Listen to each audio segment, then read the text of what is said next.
Hello everyone, today we're going to create a simple print using Lego bricks.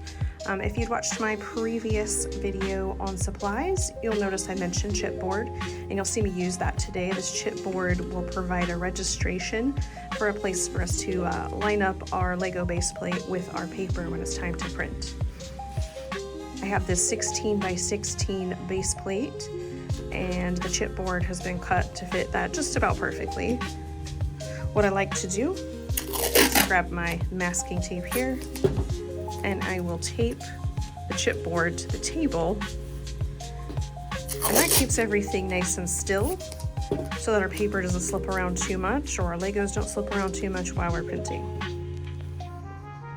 I'll even apply a little bit of tape to the back of the plate, just using like a piece of this masking tape.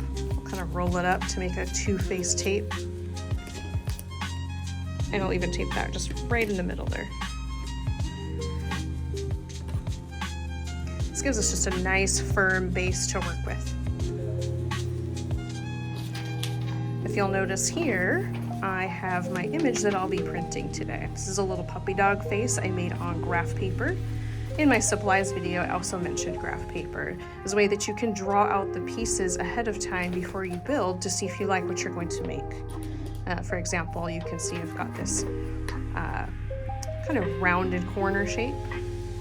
Matches up with my rounded corner shape Lego here. You'll also notice at the top here and the side, I've numbered from 1 to 16, and I have 16 studs on each side of the base plate.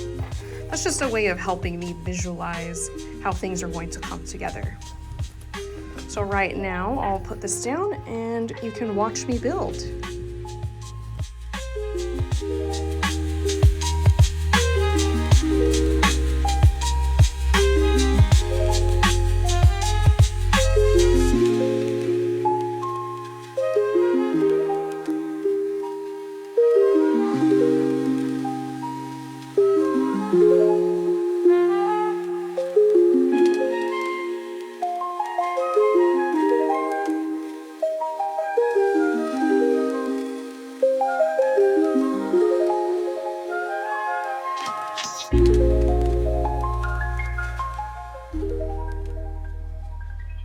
Okay, all done building. You can see I have a cute little puppy face. So next step is the inking. I've got one of my favorite brown colors here today, Acorn in VersaFine Clair. We're just gonna pop the lid off the ink. Again, you can see that nice kind of deep pad and why I recommend using these for inking Legos. We're gonna tip this upside down, and we'll hold it straight up and down or parallel to your plate. If you just tap up and down, you'll only hit the tops of these flat bricks and not a lot of the smaller studs. Just a nice up and down motion. You don't want to rub or swirl the ink because you'll actually end up wiping the ink off. So if you do like an up and down tapping motion, you'll get a nice even coat of coverage. And most ink colors you can see when you've completely coated your bricks. Now, if you do get ink on your bricks, that's not a problem. We have paper towels here, and we can always wipe up the excess a little bit before we pull our print.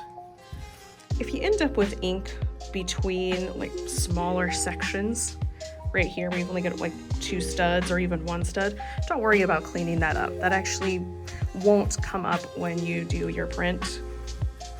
There's not enough space for that paper to sink down in between the tiles. So the next part, we will run a print. I have just 22-pound copy paper here. I showed that in the supplies list previously and on my previous video. What I like to do, especially if I have something like a square edge I can kind of visualize, is I'll use that as my guideline or my registration for the paper. So I'll line my paper up roughly to the top there. You see, I haven't dropped it down yet, but I've just got it lined up with the top of that chipboard. And I'm gonna drop my paper down. I'm not gonna touch anything. I'm not gonna move my hand either. This hand's gonna hold the paper in place while I pull my print. I have my felt bottom Baron right here. This is gonna help me pull my print. If you can see already, the ink is actually already sinking through the paper, and that's perfectly fine. So to pull the print, we're gonna take our Baron from the top of where we started with our Legos. We're gonna pull down and then up.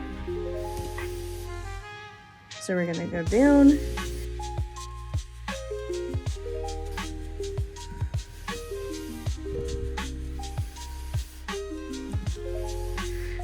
When you're using this ink, you don't want to do a circle motion or a back and forth or an up and down. This ink does not hold our paper in place, and you'll end up smearing the ink all over if you do a circular motion. So you want to do one direction at a time, and then lift your Baron completely up to press down. What's really nice about this ink and paper combination is you can actually see what you'll end up with before you even flip the paper over, which I really love. Because if you see any little spots that haven't transferred the ink yet, you can kind of get them with your finger or the Baron. Next part, again, keep your hand in place. You want to grab the edge of your paper and just lift straight up.